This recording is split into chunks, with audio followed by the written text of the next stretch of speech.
Қайырлы күн достар, сіздермен бірге Гүлмира Жұбанышбай. Бүгін мен сіздермен мұғалімге қажет 4 негізгі диктант түрлерімен бөлісетін боламын. Арнама тіркеліп, лайк басып, комментарий жазуды ұмытпаңыздар. Жоғары сыныптарда қазақ тілі сабағында жүргізілетін жазу жұмысының көптеген түрі бар. Соның бірі диктант. Бұл ұғым өз бетімен ойын қағаз бетіне түсіруді және айтып тұрғанын жазуды меңзейді.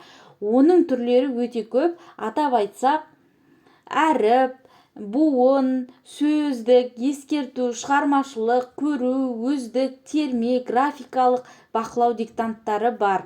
Мен диктанттың нақты керек 4 түріне тоқталатын боламын. Видеоны соңына дейін көріңіздер. Бірінші, сөз диктанты. Сөз диктанты әріп пен буын диктанттарына қарағанда күрделірек. Мұндағы мақсат оқушыларға сөз белгілі бір ұғымды білдіретінін, яғни мағынасы болатынын түсіндіру. Мұнда оқушылар өздері естіген сөздің нақты мағынасын түсінумен қатар, оларды буынға бөліп жазып үйренеді. Осыдан кейін ғана олар жеке сөзді әріпті тастап кетпей, артық әріп қоспай, әріптердің орнын ауыстырмай, әрбір сөздің мағынасын түсініп, қатесіз жазуға дағдыланады. Екінші, сөздік диктант.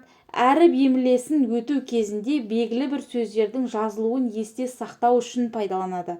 Диктантқа ұсынылған сөздердің саны 5-6 сыныптарда 30-35 сөзден аспауы керек. Сөздік диктант өтіліп отырған тақырыпқа байланысты мұғалімнің қалауымен жүргізіледі. Үшінші, көру диктанты. Көру диктанты мұғалімдер тәжірибесінде өте пайдалы, диктантқа үйрететін жұмыстардың ішіндегі ең бастысы болып есептеледі. Бұл диктант түрі оқушылардың көру, есту, есте сақтау, жеке сөздерді, сондай-ақ жазылуы қиын сөздер, сөз тіркестері, шағын мәтін, жұмбақтар, мақалдар, жаттауға берілген өлеңдерді де алуға болады.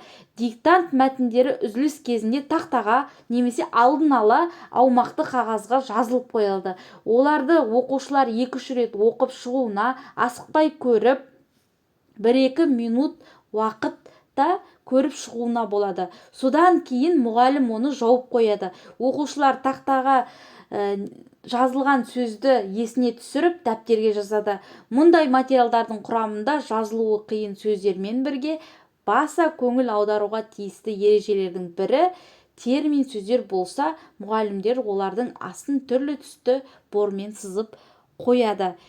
Төртінші, шығармашылық диктант.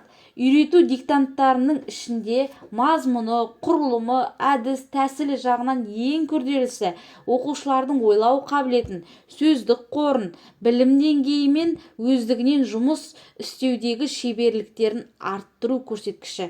Бұл диктанттың көп нүктенің орнына тиісті әріптерді қою, сөздерді дұрыс орналастыру арқылы сөйлем құрау, басы жазылған мәтінді аяқтау сияқты диктанттарға ұқсамайтын ерекшеліктері болады.